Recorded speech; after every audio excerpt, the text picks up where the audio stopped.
Today's episode is in partnership with California Love K-Pop Dreaming. How did K-pop transcend continents to become the global sensation it is today? Host Vivian Yoon shares the history of how the genre came to dominate the charts and explores her own story of what it means to be a Korean American today. Listen to California Love K-Pop Dreaming from LAS Studios wherever you listen to podcasts. Thank you, Ashley, and welcome back to Idol Talk, where we explore South Korean pop culture one obsession at a time. My name is Nathan, and I'm your host. Hey everyone, I'm Ashley, and I just want to give a song recommendation today. Please stream BTS's The Planet. It's so good, and I don't know, I haven't done any research on the origins of the song. Origins. Yeah, this isn't a K-Bops episode, That's so true. I'm not doing any research here, but just from like the English lyrics, aka The Planet is what they say a lot, the name of the song. I feel like it's about like global warming, saving the earth type of shit. So, I don't know, whatever, it's a bop. Please stream.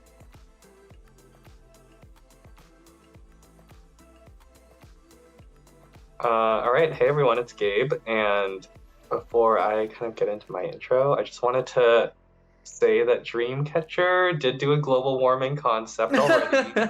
They did. Their first win was with the song Maison, which is about like saving our home, the Earth. So shout out to them for, being the pioneers. Pioneers is a little bit strong, but go ahead. I'll give you this moment. And to commemorate, I'm also wearing my Dreamcatcher shirt. Nice. That I picked up off the ground in front of the venue in Oakland. Wait, what? You didn't buy it? Oh, no, I didn't buy it. I literally just was walking, like, after the concert, and I saw, like, this piece of cloth on the ground. I was like, oh, what's that? And it was a Dreamcatcher shirt. Is it official merch? Yeah, it is. Oh, So someone just, dropped it. Someone just Okay. dropped it. Yeah, it was in a puddle, too. So, like, I just picked it up and, like, washed it, and then... Come up. Okay. Come up. But yeah, and then, okay, so, and then now for the actual news. I've booked my accommodations and flights to Korea for November. I'm gonna be there from November 2nd to December 2nd. So it's gonna be Wow, you're gonna have a great time. Extended stay. a full 4 weeks. I like got an apartment, Wow. everything. So You by Really yourself? Mhm. And you're gonna stay in one place Yep. the whole time? Yep. Okay. I have a lot of questions upon your return. One of which is, because I know you're gonna go to these things, I want to know what Korean locals listen to at the club. Club. Okay. Because I'll have to see if I can even get in because there's a lot of clubs where like they don't let people who don't speak Korean in. You can go to Itaewon. what? That's interesting. It's like Yeah. like a native, like a citizens only club, Sort of, yeah. I've heard that, and there's like others where, or I guess It's a little bit hard to navigate social life in like other in foreign countries. especially if you don't know Right. the language, it's Yeah. Yeah. It's Okay, like how would you get it's into a Vegas studying. club on the list if you didn't if you didn't know people? yeah, I That would be guess hard, right? you would just have to pay. But I just want to know if they listen to like top 50 Korean music or if they listen to like other stuff. Like, am I gonna hear New Jeans the- and Ive? In Or the am I- dramas, like they go for the electric music, like it's electric beat music, I feel like. Yeah. I mean, I will definitely do my research because I know that there are like K-pop clubs and then there's like others that are like more just like normal clubs and stuff. But I think people in East Asia really like progressive house. Mm. Like, Ooh. That's the type of music that we were all listening to in like 2012 to 2014. Like, Zed, Yeah. Clarity, like that. And like Martin Garrix, Interesting. Mm-hmm. they really like that kind of stuff. So there from must what be I've like seen. Korean electronic artists. I think so. I don't know. I will look though. I will do my Yes, research. this is important for me because I'm actually going to Korea next year. And Oh, that's like one of the first things I want to do, like go to Wait, the you're going to club. Korea too, Ashley? I want to come. Yeah. Yeah. Well, I'm going for Mitch has to go for work and Oh, so you're going along. Okay. I'm tagging along because the hotel is free. Oh, that's great. Yeah. Because it would be the same cost if it was one person. Yeah. Like wait, how long are you for what gonna they're be covering. there? Probably a week. You should just extend it. Like, they can pay for the first half, and then you guys can just like tack on Yeah. like another thing. That's what Mitch wants to do. So Mitch is my husband, and for anyone listening, but yeah, he wants to do because he's never been to Korea, so he doesn't know how nice it is. He wants to go back to Japan, like do the trip in Korea and then do a second half in Japan. But I'm like, Korea is fucking awesome. It's just as nice as Japan. So maybe I can convince him to just like stay in Korea because there's a lot to explore there. There is a lot to explore. Yeah. So, listeners, if you have any recommendations for things to do, time is really not a limiting factor because I'm going to be there for 4 weeks. So, I'll be working kind of like as I'm there, but yeah, open to ideas. My hope for you is that you attend the show. SBS MTV the show. That is Oh my Gabe's like gosh. ride or die music show. He supports the people on the show. You know, you got a lot of diversity of artists going on there in early stages of their career. Yes, all the new goos are gonna be there. Yes. That's really important that you go because I would also like to go and I want to know the process of like getting in, you know, like Yeah. is it I an feel like out online of sign all up? of the shows, that one's probably the easiest to get in. Right, exactly. So you have a shot. Yeah. Okay, I'll look into that. All right. Thank you to all of our listeners for tuning into this episode. We are back with our series, HotTake Hotteok, and we kind of like have a hodgepodge of different issues that have been going on in the K-pop world, and we kind of wanted to discuss some of them. Some of them have been, a little bit spicy. So, Idol Talk Pod's always bringing the heat with some of these. So we're just going to each introduce one interesting issue that's been going on. We'll just have a discussion. So Ashley, did you want to start us off today? Yes. So my topic is going to be about EXO-CBX and their request to terminate their contract with SM Entertainment. It's been, I mentioned this in the last episode. The drama is mostly over now. Everything is resolved, but I just wanted to recap for like historical purposes, like what was going on there, because it was a scary time, like three primary members of EXO potentially leaving the group ahead of their full comeback, like heartbreaking. Anyway, so some background on it. The whole drama lasted about 2 weeks, maybe 2.5 weeks, from June 1st to June 18th. And majority of it happened like just at the beginning and at the end. And then in between, there were a lot of like internal discussions. And then at the end, they were like, okay, everything's resolved. But the basis of their request for termination is two-part. So through EXO-CBX's lawyers, they argued that one, they were forced into like slave contracts that included that were about 17 to 18 years. And per the like Korean Trade Association or whatever government organization, fair trade, whatever, labor association, standard contract is 7 years. So 17 to 18 years is like extremely long. And they argued that upon getting an exclusive contract with SM when they were trainees, they signed a 13-year contract, and then they SM abused their power as like mighty like SM to get them to re-up their contract for another 5 years.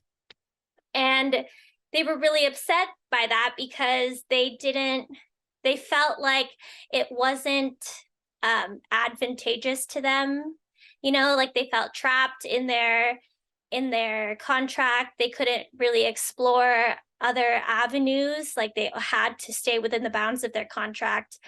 And the second part of their request was that they didn't have any like visibility into the finances of their revenue. Like, I guess it's a thing at the company where twice a year the artists are supposed to see all of the revenue that they've generated for the company, you know, so they can make like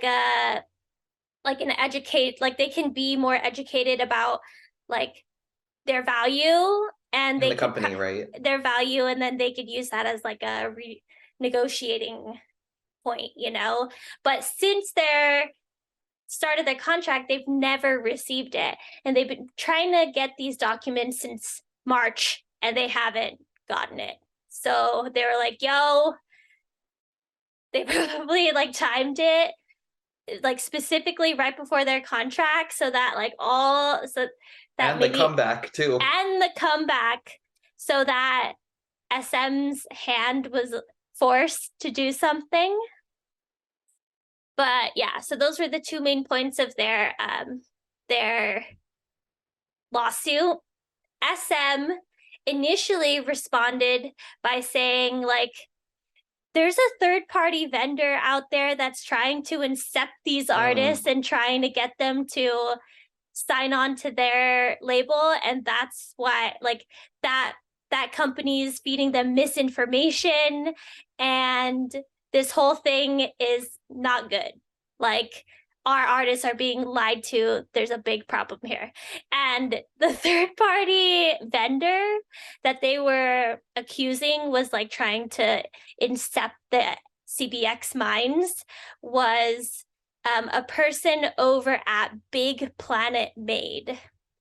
Wait, sorry, is this allegedly, or is it like, oh, this person's from Big Planet Made? No, this is like, SM sent them like a cease and desist because they were like, yo, we have substantial evidence that you are trying to like spread misinformation. You're trying to poach our artists. So you need to stop. Okay, that's the company of BBs. Yeah, exactly. Yeah. So this is not this is a big like ish company. Like, it's not a no-name company. The person specifically at Big Planet Made was MC Mong.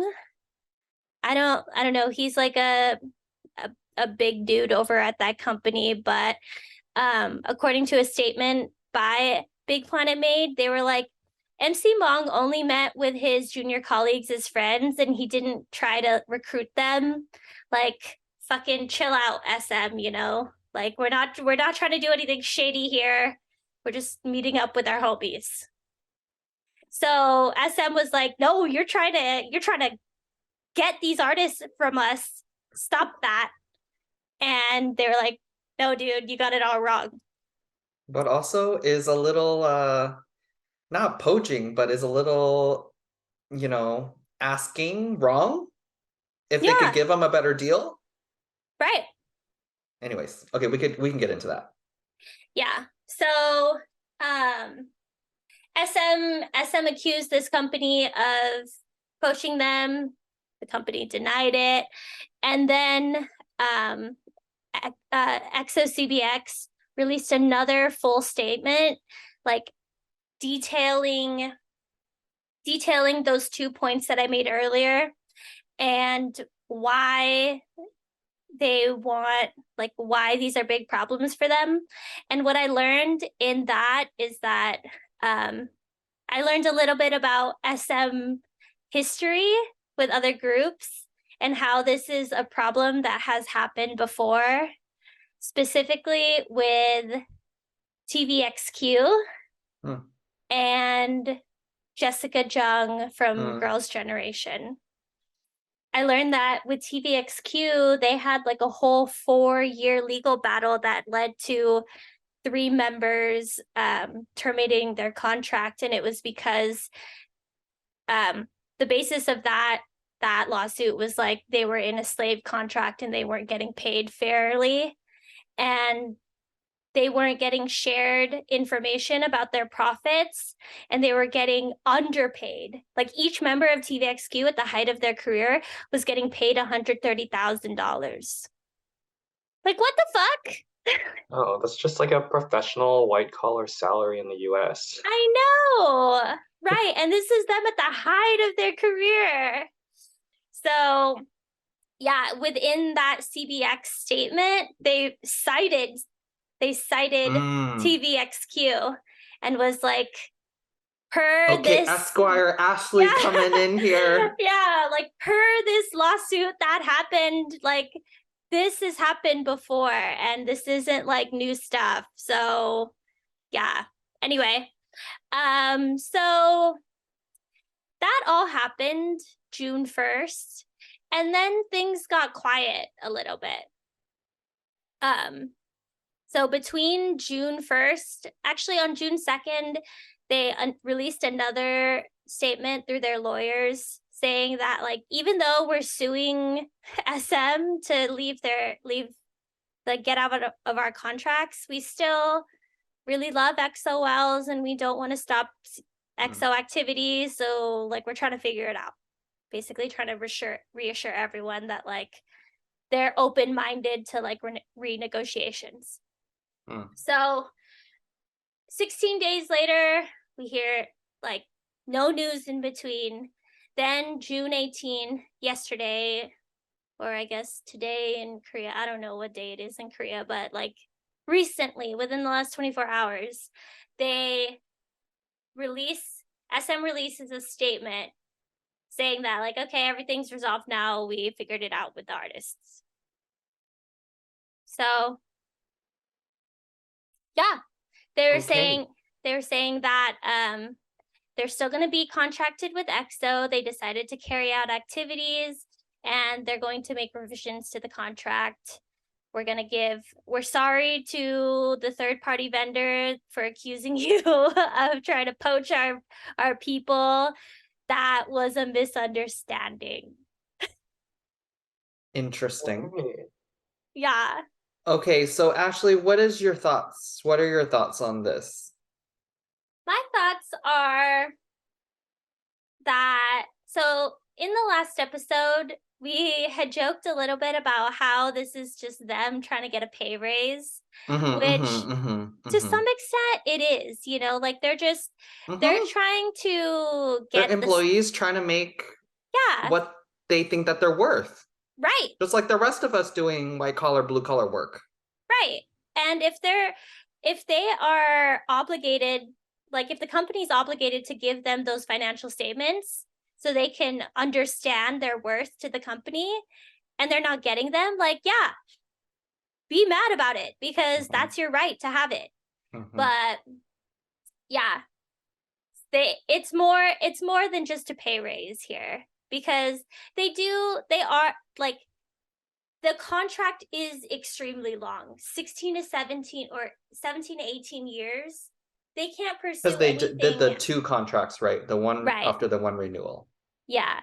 So it's and they kept citing in all of their different statements, like, we know that it's just not us that are having this issue. Like, if it's happening to us, it's probably happening to other people else, at the company. So I applaud them for being brave and courageous to be the people to like stand up against their company. And overall, I'm really glad that they resolved it because SM, like, not that SM needs them, but like I need them to stay together at SM. I do too. Even if they did leave though, like I feel like having part of EXO gone like Yeah, that that's would big. still be a big hit, you know?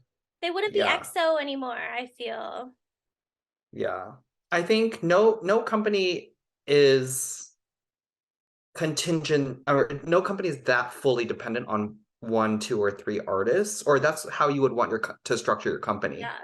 right? So I do agree with Ashley's sentiment that like no one thing makes up the entire company. But I do think that this would have been like a huge sea change if, like, when I first saw that, I was like, what do I do? Like, is this I was joking around with the host like 2 weeks ago, and about 6 months ago, I had this thought creep into my head, like, after all of the acquisition, or not acquisition, but all the hype stuff that was going on with Lisa Mon, I was Yeah. like, is this the end of it? Like, is this the end of it? And then it wasn't. Everything was fine. And then this was the second minor shock in my K-pop life. I was like, EXO was my gateway into K-pop. Like, without them in SM, like, what is my identity? I know. And it's not that SM is my identity, it's that EXO is my identity. And I You're need them to EXO-L. stay all together. And I want them, but I still want them to get paid fairly and to have like legally binding contracts that are fair. Right. So, such a struggle being a It's still fan. crazy to me that like there's people like there's probably people in my office who make like double the money as the EXO members before this like Well, renegotiation thing. I think that like that's really, it's like hard, like I think in that life, to think about like only quote unquote salary or whatever you're bringing in, because you're getting all these like endorsements and things like that, right? In tennis, right, Gabe? Like, oh, they don't actually make that much for winning. It's everything that they get because they win is Mm. what pays the bills, right? So yes, I think that ultimately the big takeaway from all of this is, hey, you're damn artists. These Yeah. people are like generating revenue for you, like a lot for you. And Yeah. ultimately, the fans are going to continue to send protest trucks outside your company until you change. So these people are Yeah. not backing down And at treat the end your of the day. employees fairly. Like if you say you're going to do something, provide financial statements, then just do that. Like, Just do it. Because ultimately, a big Planet Made is going to come in and try to buy them off of you. And if they can get a better deal, then why am I not going to leave? right. And they should leave. So you better give EXO, at one point deemed Korea's boy group, what they're worth with their impending comeback. Great timing, by the way, CBX. I know. My question for both of you is, or for whoever, is why do you think it was only CBX though? Like, what about the rest of the members? Like, I don't know if anyone has any speculations about that. Like, That's an interesting is it take. that the rest of them just didn't want to, like, you know, what is it called? Like, not rock the boat too much. Like, what is it? I don't know. Maybe they all just had different contracts, I mean, I'm right? sure they all do, but there are probably people that are less active and more active than the CBX members. Mm. So it's like, I think like Baekhyun is probably the highest, most public EXO member. Yeah. And then Schumann is one of the like the like the less visible members. And Chen's probably like somewhere in the middle, right? So it's like, this is not in popularity, just like how much work that they produce, right? So I wonder what their decision was to actually move forward publicly with this, like versus like crickets from some of the other members, like no Yeah. complaints, so to speak. Yeah. I don't know. I don't know. Maybe we should leave it up to our listeners to give us some opinions on that. But I mean, I'm one to say like all is well that ends well, but this is like another red flag, right? With places like SM, but also just big corporations, right? Because You know, it's that thing, that saying about gambling, right? Like the house always wins. Like ultimately, the Yeah. corporations are going to try to look out for themselves. Yeah. I will say the one bright light here is that there is a lot of accountability because the fans are the accountability. And Yeah. the fans are the one that are going to like bring down or bring up like whatever. Like they could bring down SM if they want to, quite frankly. Like K-Nets can do anything. You know what I learned from the drama extraordinary attorney Woo? Please, Ashley. that Relevant in Idol that Talk Pod. going public with your lawsuit is actually a tactic. Right. I'm sure they tried to settle this in-house, Of but like course. public opinion, once you start getting the public involved, then it becomes a whole big drama and they have to like act faster. Like whoever you're suing has to act faster. Right. Right. Once you go public with it, because now everyone Yeah, knows. right. And in this case, like I don't suspect that there's that much public opinion that moves for SM, right? In this case, pay your Yeah, artist. This is not a controversial statement. yeah, it's not. Yeah. Anyways, okay, any other thoughts on this? Well, we're not going to move too far out, so I'll just go ahead and go next. The hot take that I wanted, well, I don't know if again, like I don't know if I have any like huge hot takes on it, but the interesting event that I want to bring up also has to do with SM Entertainment, and it has to do with the NCT universe. So a lot of things have been going on. Mm-hmm. So I'll start in February. So in February, when all the things with the Hybe issue were kind of clearing up, right? Actually, it was like kind of clearing up right around the time. Mm-hmm. So it was kind of clearing up. The CEOs of SM decided to release this statement about the future of NCT when they were trying to clarify what's going on with all of their groups. And I believe it was Casey like a year ago saying like, dang, they have a lot of they got a lot of artists, right, to take care of Yeah. and lots going on in the oven here, right? So they decided and they released this statement that in February, this is February 24th, with NCT Tokyo's 2023 debut, NCT's infinite expansion concept will come to an end.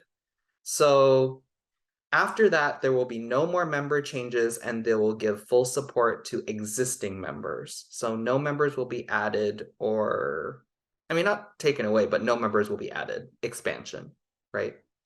And there were a lot of different, you know, opinions that people gave based off of that. But the NCT Tokyo thing was pretty much set in stone.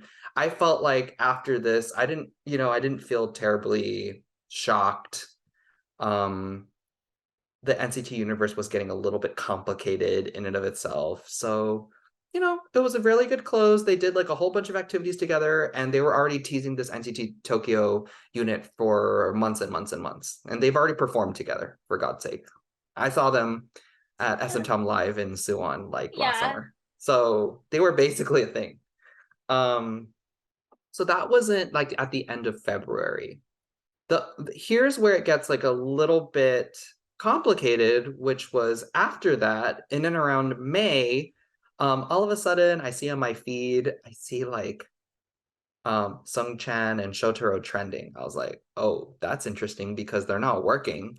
So what's going on? And we know that like they're not Yeah. in a group, they don't have a home. Like we're always curious about what they're doing, but like if they're trending, it's probably something not great. And my suspicions were confirmed. So in at the end of May, not only did they decide to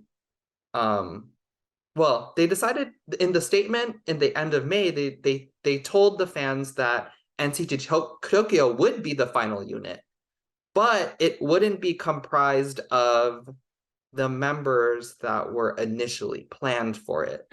And the big change up was that SM Entertainment announced that Sungchan and Shotaro were departing from NCT to debut in a different boy group. Oh, Still You in didn't know that, Wait. SM. Ashley? so I knew that they were leaving NCT, but I didn't know this other information. Yeah, so they're departing from NCT, and they are planned to debut in a new boy group. Not An SM boy group. NCT, Not NCT. Tokyo. No. Well, what But about the still in other S. Are three they still in dudes? SM? They're still in SM. Okay. Yes. What Which about is the like, other three? I don't know about the other three. I think it might be like a full change up, but I don't know about the other three. I don't know about the other three. I don't know about the other three. Okay. So just talking about Sungchan and Shotaro because they had to make statements because the other ones never were on tracks. They had performed before, but they weren't in They're still like NCT. rookies. They were still rookies. They were still rookies. So yeah, I didn't look into them as deeply. But Sungchan and Shotaro as members of NCT that were on the 2020 album, right? And they were on two of the NCT full albums, right? So I'll go ahead and read some of the reactions that I saw that Shotaro and Sungchan released a statement. So this first one was from Shotaro. He said, I want to say thank you so much to the fans who have supported me up until now. What gave me the most strength for my promotions as NCT was the existence of our fans. I also want to thank the NCT members who have cherished me like a family from when I joined up until now. I believe that all the precious experiences that I learned from promotions with NCT will be my strength to become an artist that you are all proud and unashamed of in my future activities. So that's what Shotaro said. And then he said, oh, I'm going to be back. So there seems to have been some kind of contractual understanding, and I hope that Sungchan and Shotaro have great lawyers here. There seems to be some kind of contractual understanding that like, yes, you're not going to be part of NCT anymore, but we're still going to guarantee you some kind of debut in the future. So, you know, that was definitely a mess. Okay, so are they still gonna debut NCT Tokyo? It seems like they're still going to debut NCT Tokyo. So potentially two upcoming boy groups. NCT Tokyo, which is the last iteration of NCT, right? Last expansion. But the change is that Sungchan and Shotaro are not going to be part of this NCT Tokyo unit. Right? They're going to be somewhere else. They're going to be somewhere else in the SM umbrella. That is going to debut with another group. To be determined. Interesting. To be determined if this even happens this year. Because there's like 5 months of the year. Well, half of the year's left. So how long will they keep them shelved? They've been shelved for a while. Yeah. Poor Sungchan's been shelved since he finished his Inkigayo gig. So yeah, they built like so much hype around those boys, and now what? And I think, you know, and citizens have come to value like, oh, they do bring something new and interesting to the group, or like we've gotten to know them a little bit, you know. How long has it been? 2-3 years now? I think it's been 2 years because I think Sunshine did it through the pandemic.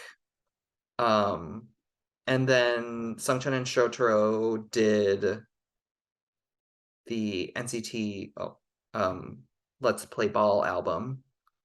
Resonance. And they did Resonance, and then that was it. This is giving like 10 when 10 debuted with the Fifth Sense boys. With the Fifth Sense. Or and what then sense, whatever, Seventh Sense. Seventh Sense, and then debuted like 4 years later with Wavy. Like how long do we need to wait for him to get a real spot? Yes.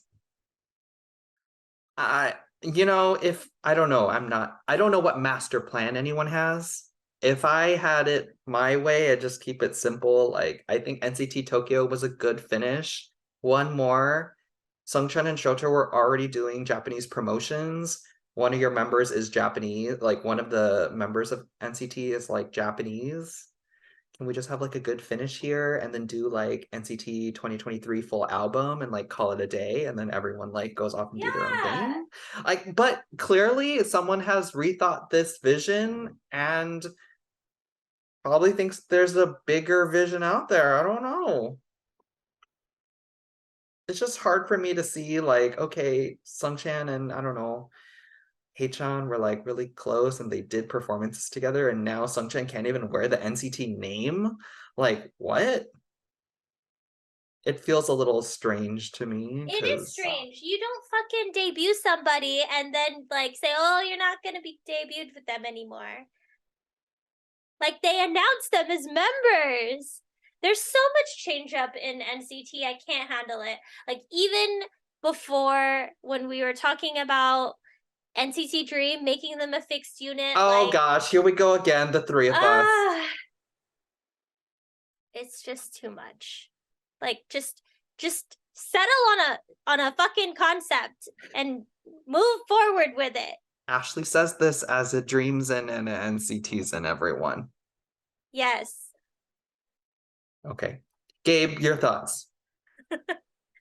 Why didn't they just hit, like, the easy way out would have just been put them in a group and then NCT Tokyo is the natural right there. I know, it's like right there. So I don't understand. I know, it was so close too. They had a reality show with the 5 members. We famously talked about how Sungchan was in tears in Japan. Yes. You know, on Variety Show, thinking about how much Shotaro has supported him through all of this. And they're just tossing those boys around like playing cards, like just swapping them out here and there. I will say though, Shotaro never really hit the mark with me from the beginning. So anyways, yes, fair. This is a HotTake Hotteok episode. So like I can see why people may or may not have second thoughts about him being, you know. Well, I think that it's not second thoughts about him like it's both having a debut spot. It's like, where are we gonna put them? It's like, can you just make up your mind? And here's where it's also hard for the artists because they're not in power. It's the same issue as what we were talking about with Ashley. Like ultimately the artists are usually not in power. So that's what makes it difficult. Mm-hmm. So I don't know, do we create a union? I don't know what happens. A union. No, never. K-pop union. You just have the BPM people pick them up. I know. BPM, you listening? Yes, so that's happened with Sungchan and Shotaro.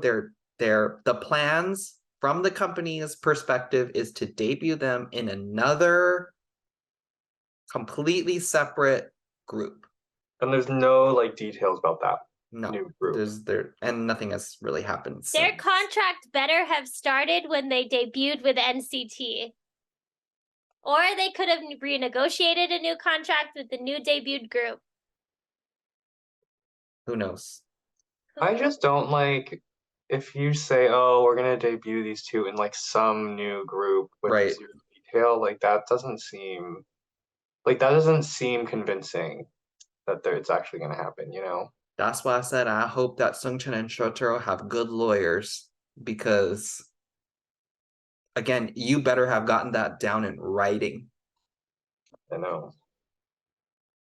Anyways, okay, well, that's one part of my hot take. The second hot take is within that period of time. So I looked it up. It was like end of February and then like 2 announcements about NCT.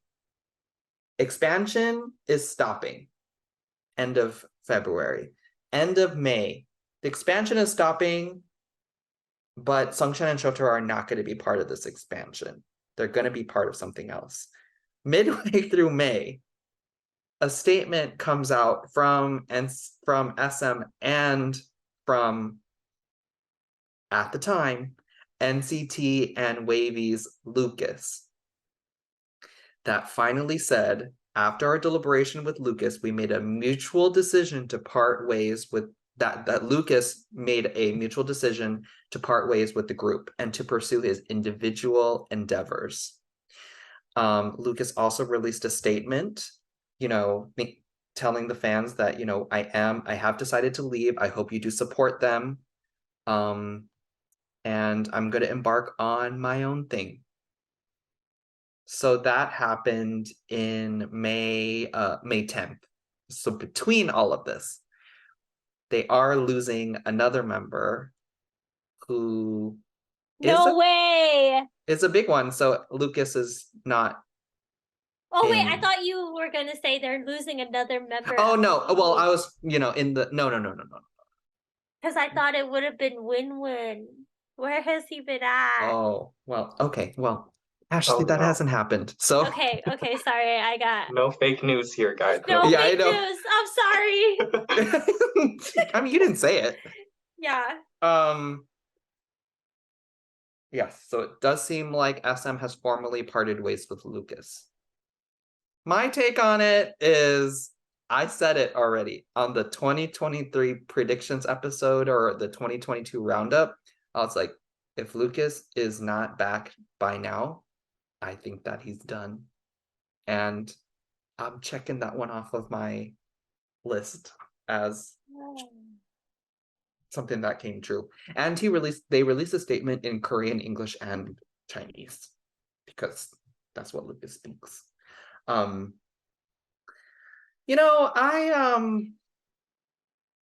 know that Lucas's troubles happened when there were some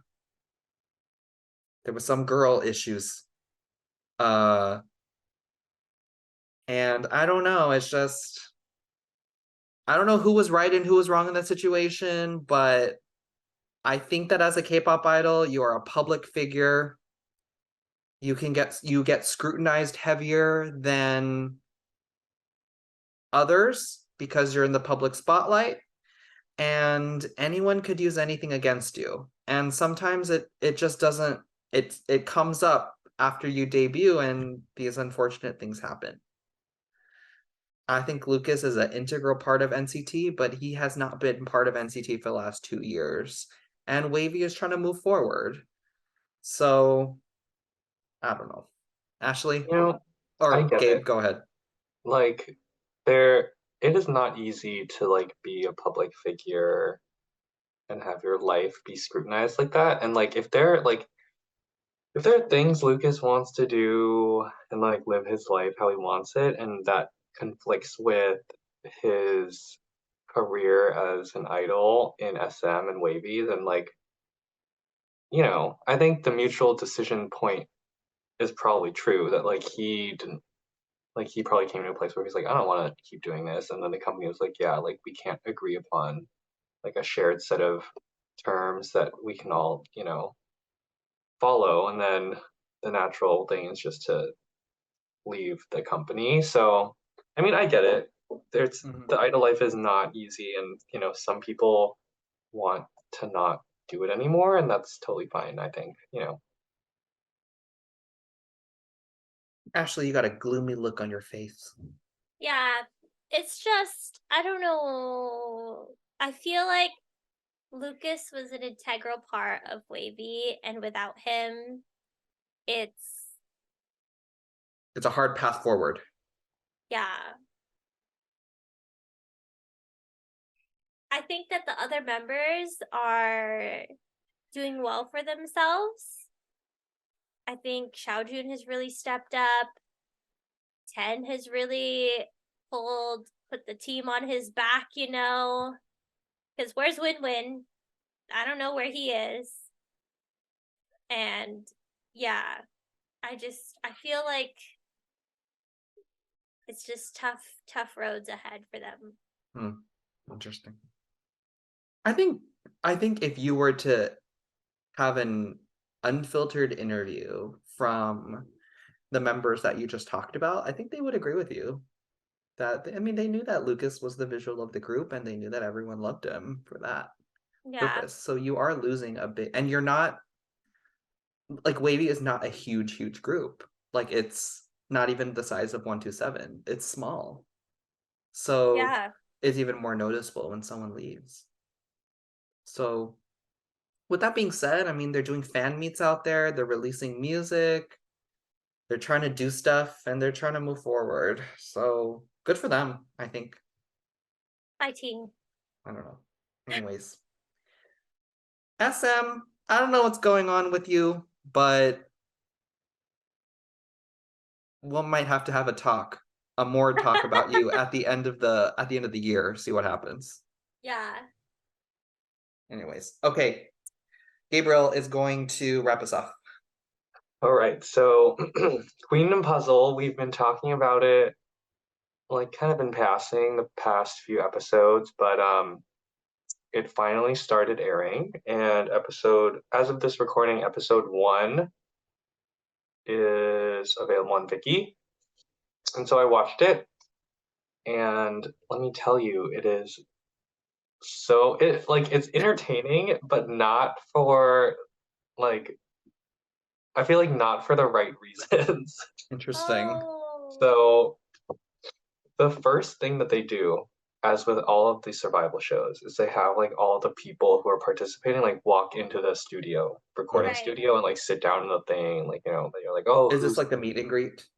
sort of like they have like a screen that has like taglines of like that describe each member that's participating. So like one of them is like 200 million YouTube views, and then another one is like #1 on the charts after however many days after debuting or something like that. So like little descriptors that kind of describe the people who are participants. Um, and so they're coming in, and there's a few that are like notable people. Like there's Chaeyeon, there's Kay from Lovelyz, there's like a girl from AOA, there's some people from Weekly, Wooa, there's like Yeon from CLC. So there's some big name, like fairly big name people. And then the funniest part is when they have like these like there's a girl from Thailand who got famous by doing like a cover of Wait, Hype a Boy. non-idol? No, Like a non-debut idol?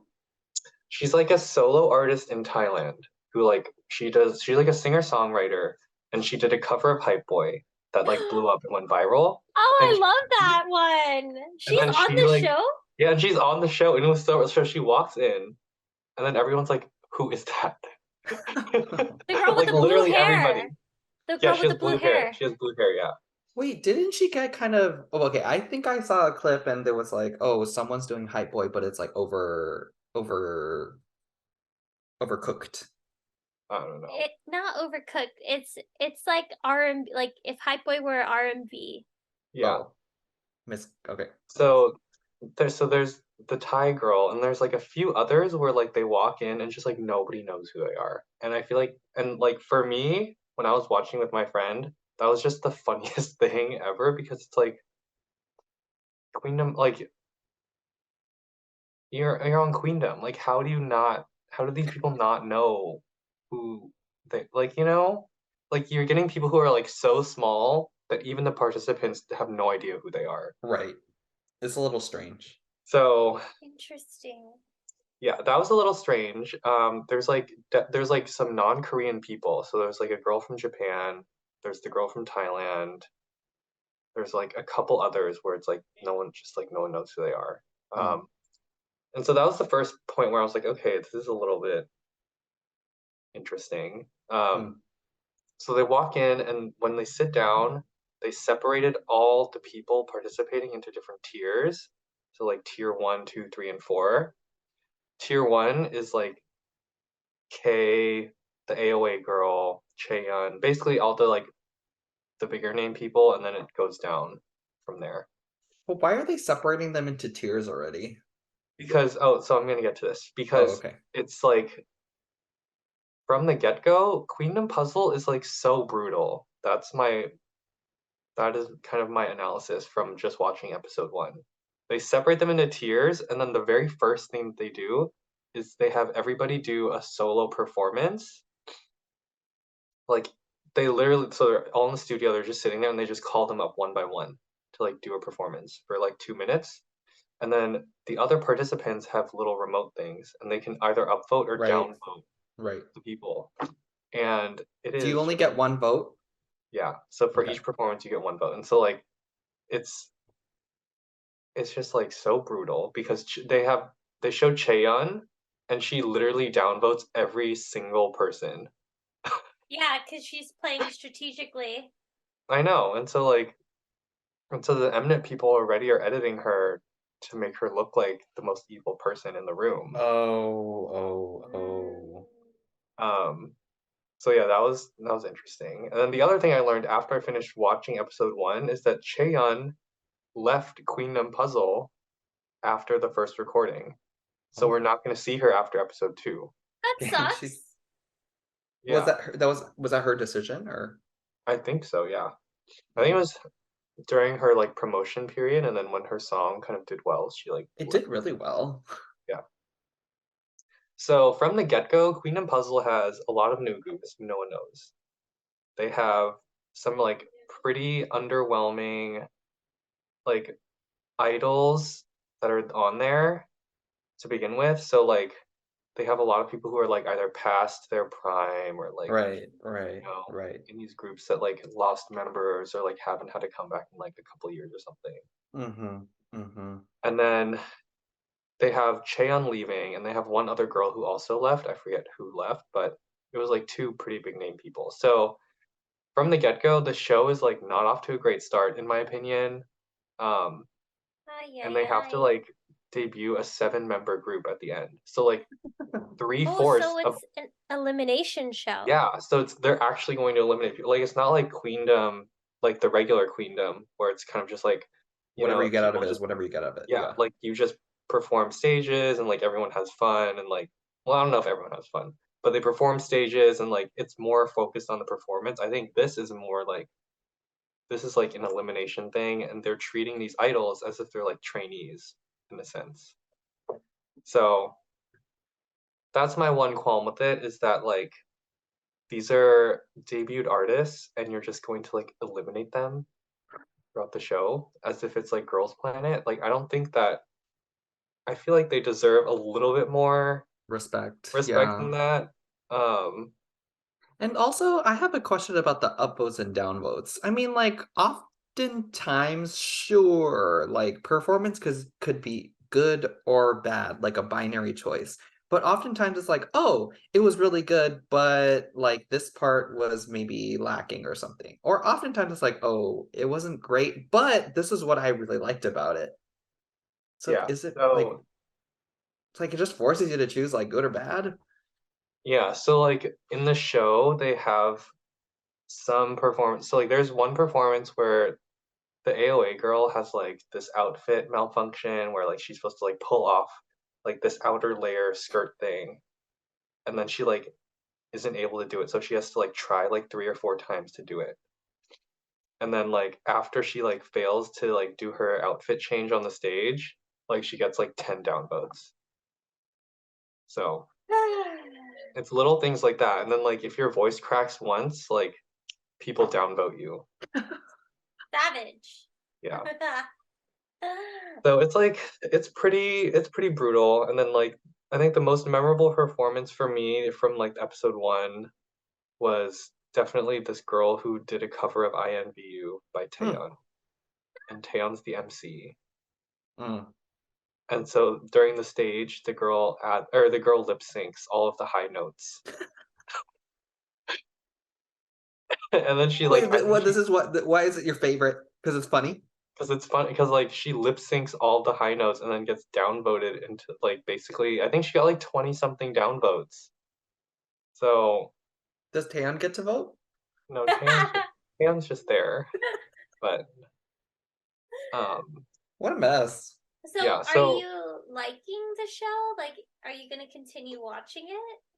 I mean I'm gonna continue watching it because I've already invested two and a Right. half hours of my life into it. You gotta Um wait like until those translations are out. yeah, but I'm honestly very skeptical of kind of how the show is going to turn out. Because like Hmm.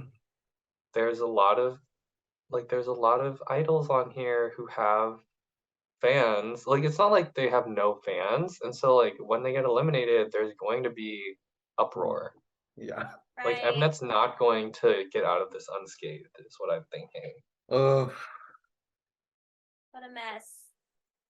Yeah, and so honestly, good for Cheon for leaving Queendom Puzzle because I don't think it would have been good for her, to be honest. Yeah, and they were already painting her as someone evil. So Yeah. and she's doing well. She might as well work on her repackage instead. yeah. Yeah, I think it's weird. It's funny because I feel like during the first recording, after she kind of saw everybody else who was participating, I think that may have been a factor in her leaving. Mm, Probably Not like, I'm too good. good for this shit. Yeah, no, really. I think That's a she fine did. choice. Yeah. All right. Well, we'll see if we end up. I think, if it ends up, you decide that you really like the show, we can do a review of it. But Yeah, I if mean, not, I'll keep watching. We'll see how it turns out, but please keep monitoring this Yeah. for us. I'm gonna Yeah, watch too. I'm gonna temper my expectations because I just have a feeling it's not gonna turn out very good. All right. Well, any last thoughts before we close out the episode here today? All right. Thank you to our listeners for tuning into this episode of Idol Talk Pod. We are on Instagram at Idol Talk Pod. Please rate, review, and subscribe to us on all of our major podcasts and streaming platforms. If you have any feedback or content requests, feel free to email us at idletalkpod@gmail.com. And then we also like to advertise our content directory, idletalkpod.uu.ai, where you'll see previous episodes categorized, including playlists, song recommendations, concert and K-drama reviews, and also information about us. And it can be found in the description of our episodes here. Well, until next time, we'll be back with a K-pop's episode, which is shaping up to have some pretty huge bangers. So we're really excited for that. So we'll be back next week, and we'll talk to y'all later. Goodbye and good night. Bye. Bye. I'm Vivian Yoon. Listen to K-Pop Dreaming from Elias Studios. I grew up in Koreatown in the 90s, and my friends and I could not get enough of K-pop. Do you remember SES? Yeah. Yes. Come true. So how did the music that only Korean and Korean Americans listen to become a global cultural force? And what role did LA and Koreatown play in K-pop's rise? K-Pop Dreaming. Listen wherever you get your podcasts.